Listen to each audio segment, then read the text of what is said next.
Episode 1 के शुरू में हम एक क्यूट सी बच्ची मेरी को देखते हैं जो सपना देख रही थी कि उसकी मॉम की शादी हो रही है और यही है हमारी कहानी की हीरोइन ली।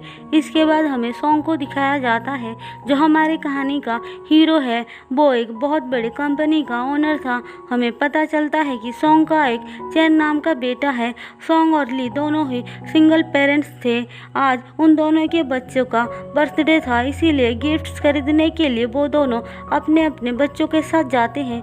लेकिन तभी चैन अपना ब्रोच कहीं गिरा देता है। वो देखता है ली के पास उसके जैसा ब्रोच है तो उसे लगता है कि ली ने उसका ब्रोच ले लिया है। वो ली से जाकर कहता है ये मेरा है। ली उसे समझाने की ट्राई करती है कि ये उसका नहीं है, पर चैन जीत कर बैठता है। फिर वहाँ पे सॉन्ग आता है तो चैन उसको ली के बारे में कंप्लेन करता है। ली बोलती है आपके बेटे को कोई गलतफहमी हो गई है। सॉन्ग कहता है चलो हम जांच करवाते हैं जिससे पता चल जाएगा कि ये किसका है। ली बोलती है ये मेरा है और मेरे पास तुम्हारे साथ टाइम बर्बाद करने के लिए टाइम नहीं है। सॉन्ग उसको धमकाता है अगर तुम मेरे बात नहीं सुनोगी तो मुझे पुलिस को बुलाना पड़ेगा, पर मैं ये नहीं चाहता हूँ क्योंकि आज मेरे बेटे का बर्थडे है, तो तुम चुपचाप मेरी बात मान जाओ। ली बोलती है आज मेरी बेटी का भी बर्थडे है और मैं उसको दुखी नहीं करना चाहती हूँ। मैं भी पुलिस को बुला सकती हूँ, मुझे बाद में तुम इसके लिए ब्लेम मत करना। अब चैन को अपना ब्रोच मिल जाता है जो देखकर सॉन्ग ली से माफ़ी मांगने आता है, पर तब तक वो जा चुकी थी। इसके बाद वो घर आकर ब्रोच के बारे में सोच रहा था कि उस लड़की के पास ऐसा ब्रोच कहाँ से आया। इसके बाद उससे मिलने उसका ग्रैंडपा आते हैं और उसे फिर से शादी करने के लिए बोलते हैं, पर वो कहता है आप मेरे लिए इतना टेंशन मत लो। इसके बाद वो और चैन किंडरगार्टन जाते हैं। उनके साथ जॉन नाम का एक लड़का भी था जो सॉन्ग का कजन ब्रदर होता है। अब हम एक और न्यू कैरेक्टर को देखते हैं। हमें पता चलता है यह लड़की ली की सिस्टर है। वो किंडरगार्टन में टीचर है। जून उसे देखकर फिदा हो जाता है क्योंकि वो बहुत ही ज़्यादा ब्यूटीफुल थी।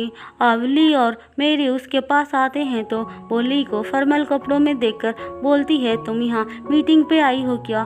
फिर वो उसे अपने कपड़े पहनने के लिए देती है।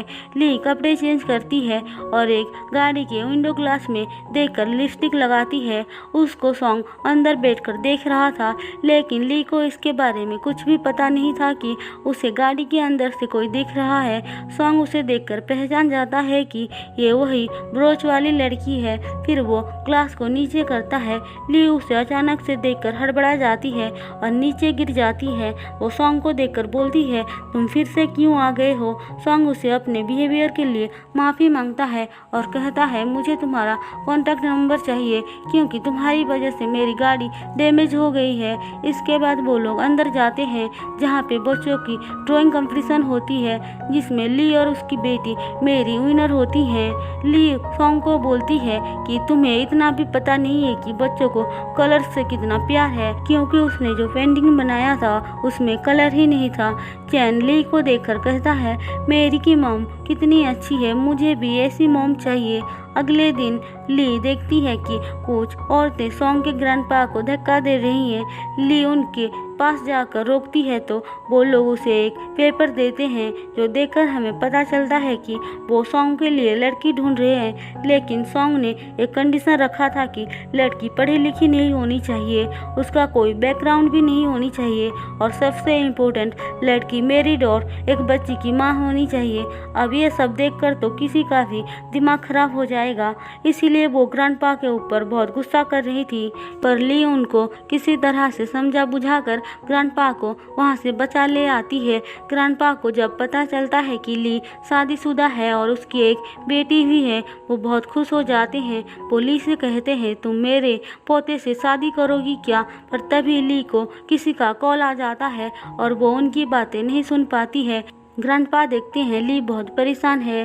वो उसको हेल्प करने के लिए एक एड्रेस देते हैं और बोलते हैं कल तुम यहाँ पे आ जाना और हिक्यूंग नाम के आदमी से मिलना। इसके बाद वो सॉन्ग से जाकर बोलते हैं मैंने तुम्हारे लिए लड़की ढूंढ लिया है। सॉन्ग बोलता है मुझे शादी नहीं करनी है, पर वो उसकी कुछ भी बात नहीं सुनते हैं और वहाँ से चले जाते हैं। अब सॉन्ग के पास हिक्यूंग आकर बोलता है कि मैंने उस ब्रोच के बारे में पता लगा लिया है। उस डिजाइन का 2 दो ब्रोच हैं। अब ये सुनते ही सॉन्ग कुछ सोचने लगता है और इसी के साथ हमारा एपिसोड 1 ख़त्म होता है। दोस्तों, अगर आपको मेरी एक्सप्लेनेशन पसंद आई हो तो चैनल को सब्सक्राइब और वीडियो को लाइक ज़रूर कर देना।